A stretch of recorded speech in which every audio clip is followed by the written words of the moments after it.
De'Aaron Fox season-ending injury. Walang swerte talaga si Chris Paul. At Warriors nagpaulan ng 3 laban sa Kings. Record para sa greatest shooter of all time. Ngunit bago ang lahat, kung gusto nyo ng matibay na running shoes, new men's and women's marathon air cushion running shoes, sports shoes, mabibili lang sa halagang $2,199. I-click lamang ang link sa comment section. Matapos talunin ng San Antonio Spurs ang Dallas Mavericks noong Huwebes, ang excitement ay bumaba dahil mawawala na sa natitirang bahagi ng season ang star point guard na si De'Aaron Fox matapos sumailalim sa operasyon para sa for tendon damage in his left pinky, ayon kay Shams Charania. Ngayon, bukod pa sa pagkawala ni Victor Wembanyama para sa buong season, nadagdag si Fox sa listahan ng mga problema ng koponan, bagamat maliwanag pa rin ang hinaharap para sa dalawang stars. Habang maaring nagulat ang ilan sa injury sa kaliwang hinliliit ni Fox, nagbigay ng karagdagang impormasyon si Charania tungkol sa issue na umano'y nakuha niya noong training camp noong Oktubre. Noon ay nasa Sacramento Kings pa siya bago matrade sa San Antonio, at kahit nagpatuloy siyang maglaro sa kabila nito, nagpa siya ang team na pinapadali ang proseso ng recovery. Nakuha ni Fox ang pinsala sa litid noong training camp noong Oktubre at nagpatuloy siyang naglaro sa buong season, isinulat ni Charania sa kanyang ex, former Twitter. Para sa Spurs at kay Fox, napagdesisyunan na sumailalim siya sa operasyon ngayon upang mapabilis ang paggaling at magkaroon ng off-season chemistry kasama ang roster habang siya ay nagpapagaling. Habang naglalaro si Fox para sa Spurs nang wala si Wembanyama, ngayon ay kailangang humarap ang buong team nang wala ang kanilang dalawang pinakamalalaking star na isang mabigat na dagok, lalo na dahil tila nasa pinakamahusay niyang forma si Fox sa kanyang bagong team nang makapagtala siya ng 32 puntos, 11 assist at 9 na rebounds. Talagang mahirap maglaro nang wala si Vic Wembanyama, sinabi ni Fox ayon sa Spurs reporter Hector Ledesma. Sa dulo ng araw, ang ilan sa pinakamahuhusay na team sa liga, kahit wala ang kanilang pinakamagagaling na manlalaro, ay nakakahanap pa rin ng paraan para manalo. Sa balitang hindi na makakalaro si Fox sa natitirang bahagi ng season, nakapagtala lamang siya ng 17 laro para sa San Antonio. Walang dudang malalaki ang inaasahan sa kanya at kay Wembanyama sa susunod na taon. May record ang Spurs na 27-37 na naglalagay sa kanila sa ika-12 pwesto sa Western Conference. Anong masasabi niyo mga kaibigan sa nangyayari ngayon sa Spurs? At ngayon ay pag-usapan naman natin ang laban sa pagitan ng Golden State at ng Sacramento Kings. Ito ang unang laro ni Jonathan Kuminga mga kaibigan mula sa injury. Sa unang laro si Draymond Green agad ang unang nagtrabaho para sa Warriors. Mainit ang kamay mga kaibigan, 2-3 ang ginawa sa parehong corner at parehong player ang gumawa ng pass mula kay Butler. Samantalang sa kabila, isang magandang pass ang ginawa ni Monk sa ilalim para sa isang assist slam ni Valanciunas, bago sumunod ang malayong 2 puntos mula kay DeRozan. Wala nang 9.5 minuto sa unang quarter. Si Quinten naman ang pumalit kay Green, isang 3 rin ang binigay sa corner mula sa pass ni Moody. Wala nang 7.5 minuto, perpektong cut ang ginawa ni Curry mga kaibigan mula sa pass ni Draymond, dahilan para mag-timeout ang Kings. Sa pagbabalik, sinalubong agad ni Post ang Kings ng isang 3 na nagbigay ng 11 kalamangan para sa Warriors.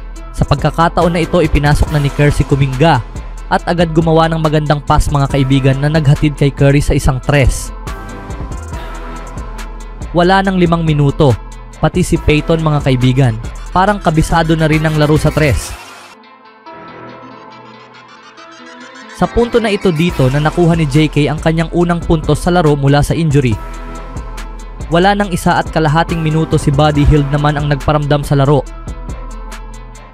Nagpaulan ng 3 ang Warriors mga kaibigan, bago sumunod ang 2 puntos ni Butler. Sa second quarter, Gary Payton mga kaibigan, mainit pa rin ang kamay, isang 3 sa corner mula sa pass ni Butler. Speaking of 3, dahilan para tumawag ng timeout ang Kings.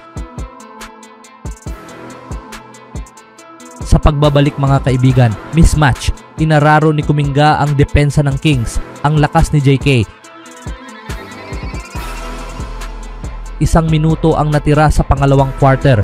Unti-unti nang dumidikit ang Kings sa Warriors dahil sa magagandang laro ni DeRozan. Sa panimula ng ikalawang kalahati, ang Kings naman ang nagsimula sa scoring. Isang 3 ang ibinigay mula kay Keegan Murray. Buti na lang nakabawi si Moses Moody sa kabila Wala nang 10 minuto na sundan pa ito sa isang tres ni Draymond Green. Pero napatawag ng timeout ang Warriors mga kaibigan dahil sa isang tres ulit kay Keegan Murray. Sa pagbabalik naging 4 na lang ang kalamangan ng Warriors nang magtagumpay ang tip in fry sa mintis ni Monk. Wala nang 8 at kalahating minuto sa third. Dito na nakuha ni Stephen Curry ang record mga kaibigan.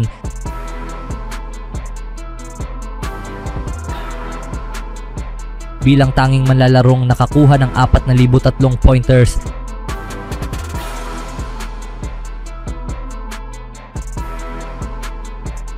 Jonathan Kuminga gustong subukan ang depensa ni Lavin, basket ang jump hook sa gitna.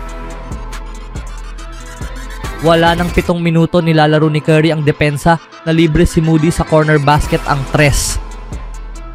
Hield nakuha ang rebound, iniwan ng libre, basket ang tres na nagdala sa timeout para sa Kings.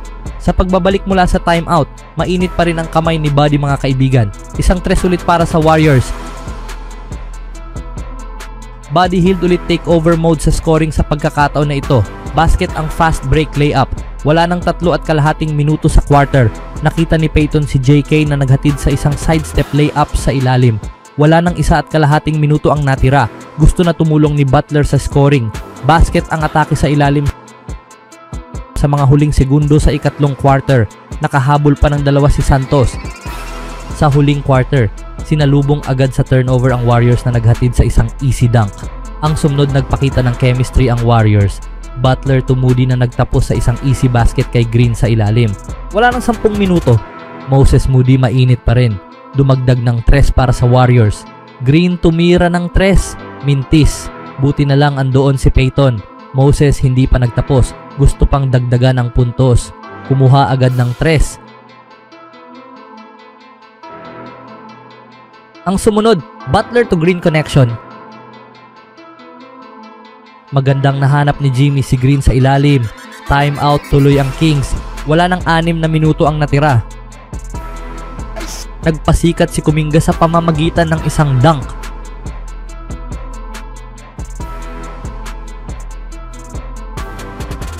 At isa pa mga kaibigan.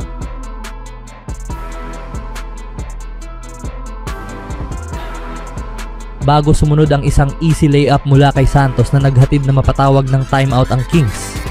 Sumunod pa ang isang alley-oop pass ni Green patungo kay Kuminga. Wala nang 3 at kalahating minuto sa quarter. Inilabas na ni Kerr si Stephen Curry. Standing ovation sa greatest shooter of all time. Dahil sa lumalaki na ang kalamangan ng Warriors, panalo sila sa huli.